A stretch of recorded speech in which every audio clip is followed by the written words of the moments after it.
Marta Ellis was the kind of woman people walked past without a second glance. At 48, she wore no makeup, tied her graying hair into a simple bun, and dressed in the same faded jeans and oversized sweatshirt every day, practical clothes that let her move easily as she scrubbed floors and emptied trash cans. She moved quietly, pushing her mop down long halls at the Oak Ridge Community Center in rural Ohio, her sneakers squeaking softly on the polished tile. To the dozens of dancers who trained there, limber teenagers in flashy leotards and sleek ponytails, Marta was just the janitor. She was the invisible one, the one who swept up after rehearsals and disappeared before anyone could remember her name. But Marta remembered everything.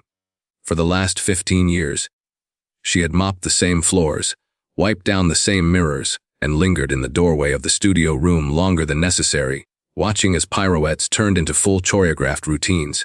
She watched girls cry after missed auditions and boys beam after applause. She knew who had a bad ankle, who struggled with timing, who mouthed the lyrics while dancing. She knew the rhythm of the place, not just its schedule, but its heartbeat. And sometimes, late at night when the building emptied out, and she was the only one left, Marta would stand alone in that mirrored studio, just for a moment. She would take off her gloves, set down the mop, and stretch her arms in a way that made her body remember what her mind had tried to forget. Because once, a long time ago, Marta Ellis had dreamed of dancing too. Flashbacks would show her at 16, barefoot on the cracked concrete of her backyard, spinning to old records while her mother coughed in the next room. Her world had been small then. Just her mother, and a pair of worn ballet slippers someone had left at a yard sale. Dance had been her escape, her breath, her rebellion. But life had other plans. Her mother's health declined rapidly. Bills piled up. Marta dropped out of school and worked double shifts at a diner, then a grocery store, then the community center. She packed away the slippers. She packed away the dream. Now her apartment was a tiny second-floor walk-up over a pawn shop. The walls were bare except for one photo, her and her mother at the county fair years ago. Marta cooked simple meals, paid her rent on time, and called no one. She didn't have time for hobbies. She had work, and work meant staying in the background. But sometimes when she walked into the studio at 6 a.m. to sweep up chalk dust and glitter from the night before, she would hum. She would glide just slightly, letting her steps fall into rhythm with a song only she could hear. And for that moment, just that moment, Marta was more than a janitor. She was a dancer again. She just didn't think anyone would ever see it.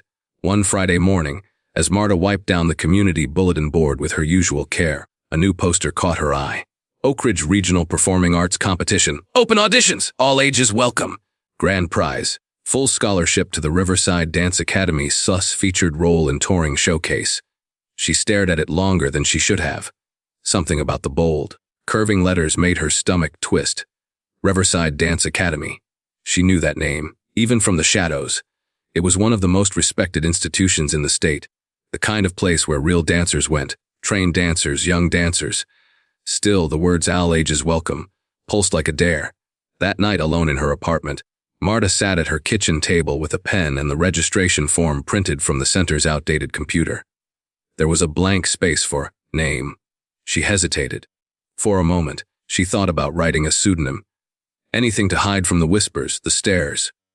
But then she remembered something her mother once told her when Marta was too shy to sign up for a school recital. If you're going to stand on a stage, stand there as yourself. Otherwise, you're just a shadow. So she wrote Marta Louise Ellis. No fanfare, no secrets. The following Saturday, she arrived at the community center just before 8 a.m., a duffel bag slung over her shoulder. Her outfit was plain thrifted black leggings, a soft gray sweatshirt with a faint bleach stain near the hem, and gym shoes that had seen better days. Her hair was pulled back loosely, and she wore no makeup, just determination. The lobby buzzed with young dancers stretching, chatting, recording TikToks. Sparkling leotards, high ponytails, expensive jazz shoes, and portable ring lights. When Marta walked in, the atmosphere subtly shifted. At first, no one said anything, they just looked. That slow up and down scan meant for someone who clearly didn't belong. Then came the whispers. Is she staff? Did someone forget to lock the janitor's closet? She looks like someone's mom wandered in. A slender girl with thick eyeliner and glitter across her cheeks smirked as Marta passed. Trenna, a well-known local competitor with a massive online following. She nudged her friend and said loud enough for others to hear, "You're in the wrong room, Mom." The cleaning supply closets down the hall. The group laughed. Marta paused. She didn't glare, she didn't flinch. She simply gave a small nod and whispered, "Good luck today," before continuing to the check-in table. The volunteer glanced up, startled. "Are you here to sign in?" Marta slid her ID across the table. Already registered. Marta Ellis. The volunteer squinted at the list, then blinked. "Oh, yes, sorry.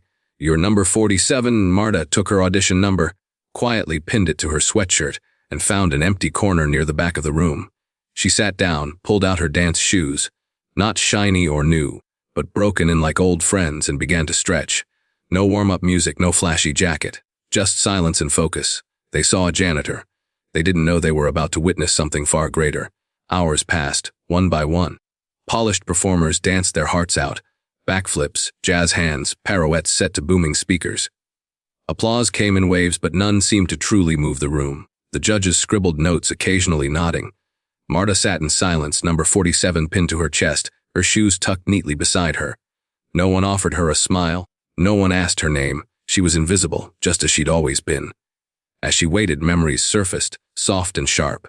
Late nights in the studio, long after everyone had left, when she'd put the mop down, locked the doors, and let herself dance in the dark. Sometimes barefoot, sometimes in silence. Her body remembering moves it hadn't performed in 30 years. Some nights she fell, knees aching, breath shallow, but she always stood up. She practiced not to be seen, but to feel alive again. In one flashback, she stood in front of the wall-length mirror, whispering to her reflection, "What are you even doing, Marta? You're almost 50. This isn't your world anymore." But the music in her head wouldn't let go. It never had. Back in the auditorium, the judges looked drained. Coffee cups half empty, pens slowing down. The last performer before Marta gave a dramatic ballad solo, technically impressive but lacking soul. Lauren Black, the famed choreographer known for her brutal honesty, glanced at his watch. "All right," the MC said, almost relieved. "Final number. Marta Ellis, number 47. Someone in the back whispered, "Oh great, now the janitor's gonna clog dance." Lauren sighed and leaned back in his chair. The tech assistant queued up a song. That's when the lights flickered. The storm that had rumbled in the distance all day finally made its entrance. Thunder groaned. Then silence. The sound system died, a few murmurs of concern. "We should probably cancel the last one," someone said. "Wrap it up and reschedule," another added. But Marta stepped forward. "No need," she said gently. "I don't need music." There was a beat of hesitation. Then Lauren leaned forward, intrigued. "You can dance without music?" he asked, one eyebrow raised. Marta nodded. "It's in here." She tapped her chest. "I've been hearing it my whole life." Another beat of silence. This time, it held weight. "All right then," Lauren said, folding his hands. "Floor's yours." Marta walked slowly to the center. The faded lines on the dance floor glowed faintly in the emergency lighting. The storm outside cast long shadows against the walls. She closed her eyes. And then she moved, not like the others, no tricks, no practiced flourishes. Her body flowed with a kind of rhythm that wasn't tied to any song, but to feeling, to time lived, to pain endured. She moved with grace and gravity, like someone carrying a history that could only be told in motion. A pirouette melted into a low sweep. Her arms extended like wind-catching memory. She lipped, not high, but full with everything she had. And when she landed, there was a gasp, a real one, from the back of the room. No one laughed now, no one whispered. She ended her routine on one knee, head bowed. Breathing heavy, but not from exhaustion. From release. For a long moment, there was nothing, just the ticking of the clock. Then one judge put down her pen. Another leaned forward, as if awakening from a spell. Lauren Black blinked. Marta stood slowly, brushing dust from her knee. She didn't smile, didn't bow. She simply walked off stage, quiet and steady. She had said everything she needed to say. As Marta stepped quietly into the center of the room, the air shifted, not noticeably, not dramatically, but enough for someone like Jamie to feel it. Jamie, one of the assistants helping backstage, froze mid-note as he looked up.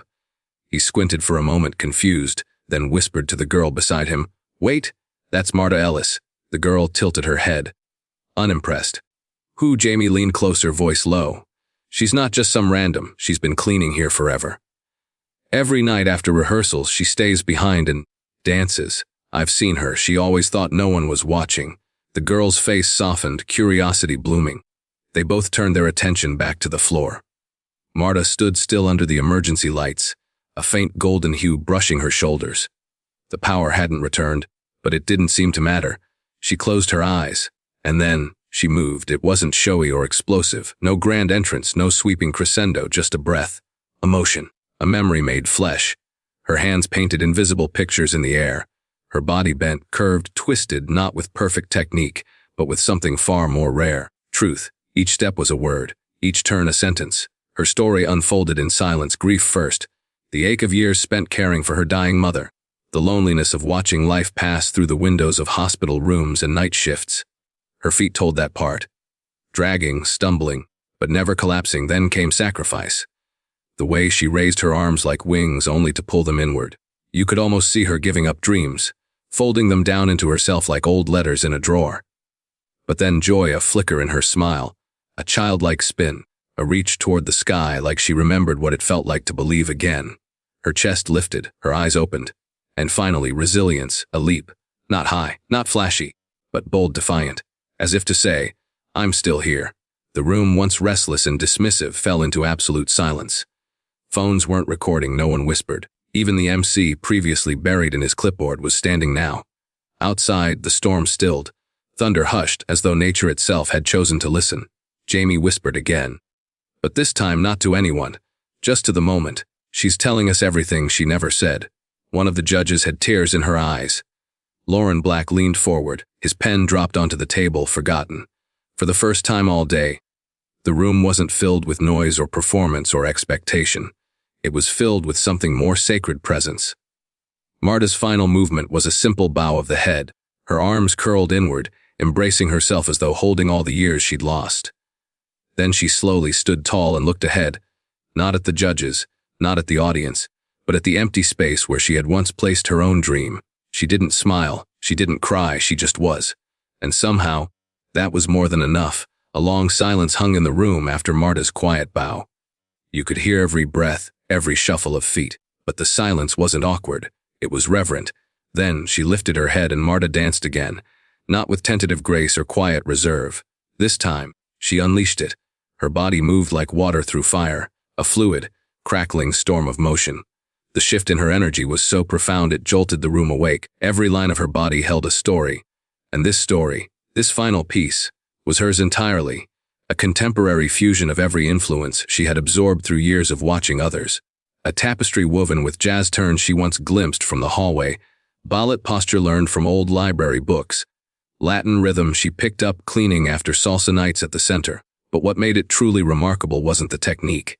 It was the truth behind it. Her arms extended into wide, sweeping arcs, cutting through the space like wings caught in flight. Her spine undulated with raw emotional memory.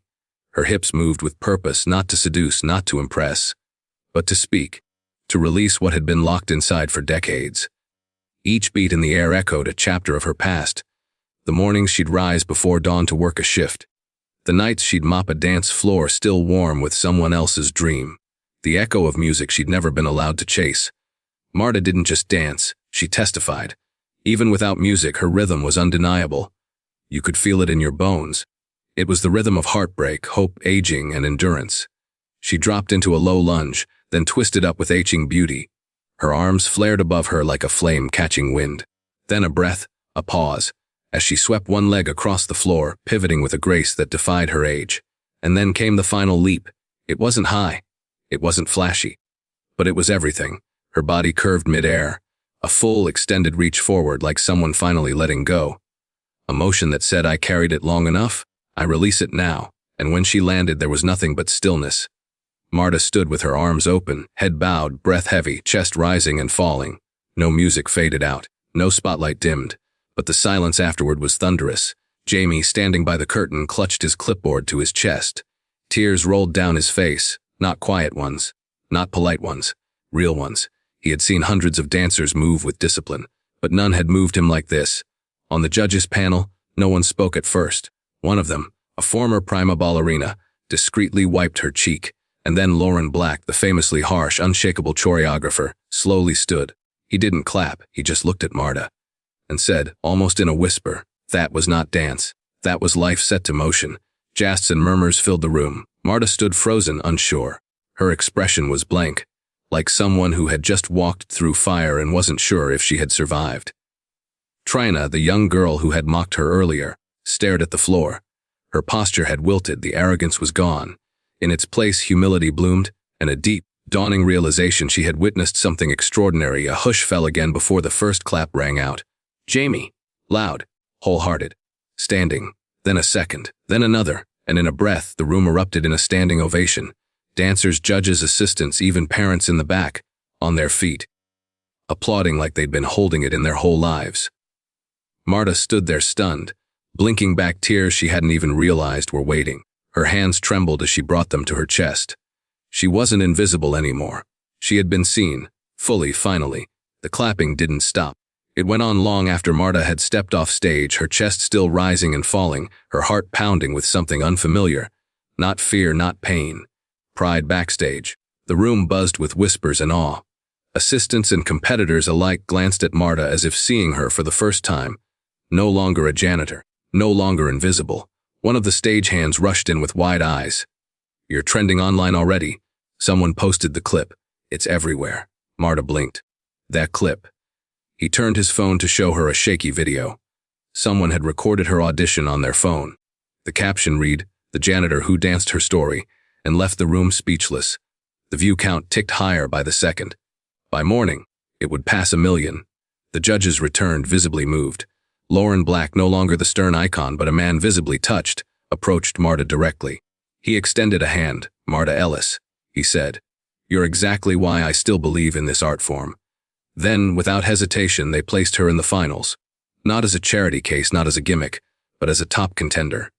Later, in the dressing area, Marta sat alone, her calloused hands resting on her knees, still wearing her old sweatshirt. Her phone vibrated non-stop with notifications.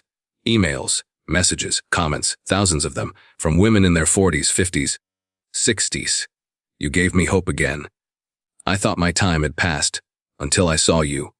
Thank you for showing us we're not done." From teenagers who once rolled their eyes at anything old or slow. "You're cooler than anyone on TikTok." That was art. I felt it. From men and women in small towns working night shifts, holding on to forgotten dreams.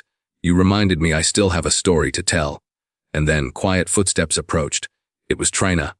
The same girl who'd mocked her earlier now stood with red-rimmed eyes, holding her water bottle like a schoolgirl waiting outside the principal's office. She hesitated, then spoke in a small voice. "I'm sorry. I misjudged you. I thought I knew what greatness looked like." Marta offered a soft smile. "You weren't wrong to be confident. You just weren't ready to see past the surface." Trina nodded slowly. Then, as if the question had been building in her all day, she asked, "Would you teach me?" For a long moment, Marta didn't respond, not out of doubt but emotion. Her voice cracked as she replied, "I'd be honored." That night, Marta didn't go home to clean floors or pack another microwave dinner. Instead, she went home to messages from agents, producers, and teachers asking her to speak, to mentor, to lead workshops. But what mattered most wasn't the offers. It was that for the first time in decades, she didn't feel like a shadow in someone else's spotlight. She was the spotlight. She was seen, and she had so much more left to dance.